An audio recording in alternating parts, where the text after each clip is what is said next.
1770 সাল বাংলার আকাশে নেই যুদ্ধের শব্দ, তবুও মানুষ মরছে হাজারে হাজারে, ক্ষুধায়, রোগে আর এক নিষ্ঠুর শাসনের নিচে। ইতিহাস বলে এটি ছিল একটি দুর্ভিক্ষ, কিন্তু প্রশ্ন হল, এটি কি সত্যিই প্রাকৃতিক ছিল নাকি মানুষের তৈরি এক পরিকল্পিত বিপর্যয়? আজ আমরা জানব বাংলার ইতিহাসের সবচেয়ে ভয়ঙ্কর অধ্যায়, 1770 সালের মন্বন্তর। একসময় বাংলা ছিল ভারতের সবচেয়ে ধনী অঞ্চল। উর্বর জমি, ধান, পাট আর রেশমে ভরা বাজার। নদীপথে চলত ব্যবসা বাণিজ্য। ইউরোপীয় ব্যবসায়ীরা বাংলাকে বলতো সোনার বাংলা। কিন্তু 1757 সালের পলাশির যুদ্ধের পর সব কিছু বদলে গেল। বাংলার ক্ষমতা চলে গেল ইস্ট ইন্ডিয়া কোম্পানির হাতে। ইস্ট ইন্ডিয়া কোম্পানি আর শুধু ব্যবসায়ী ছিল না, তারা হয়ে উঠেছিল শাসক। চাষিদের উপর বাড়ানো হলো কর। ফসল নষ্ট হলেও কর কমেনি। জমিদারদের চাপ, কৃষকদের কান্না, কিন্তু কোম্পানির লক্ষ্য ছিল একটাই, লাভ। ধানের বদলে বাধ্য করা হলো নীল ও নগদ ফসল চাষে। খাদ্য কমতে শুরু করল। 1769 সালে বৃষ্টি কম হল, মাঠ শুকিয়ে গেল, ফসল নষ্ট হয়ে গেল। গ্রামগুলোতে শুরু হলো খাদ্য সংকট।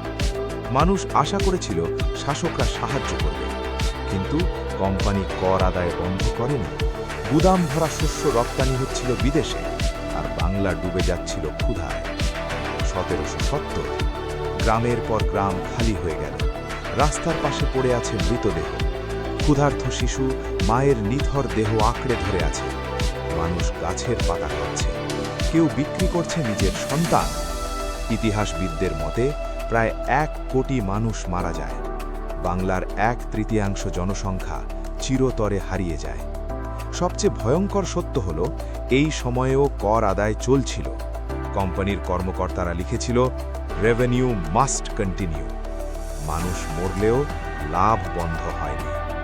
দুর্ভিক্ষ থামাতে প্রায় কোনো বড় উদ্যোগ নেওয়া হয়নি। দুর্ভিক্ষের পর বাংলা আর আগের মতো ছিল না।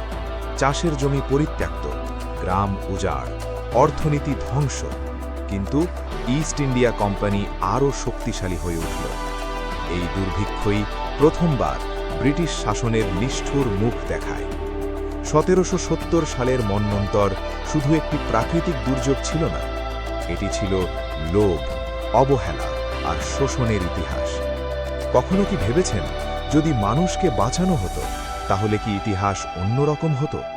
যদি এমন অজানা ইতিহাস জানতে চান, তাহলে এখনই চ্যানেলটি সাবস্ক্রাইব করুন। জয় হিন্দ, বন্দে মাতরম।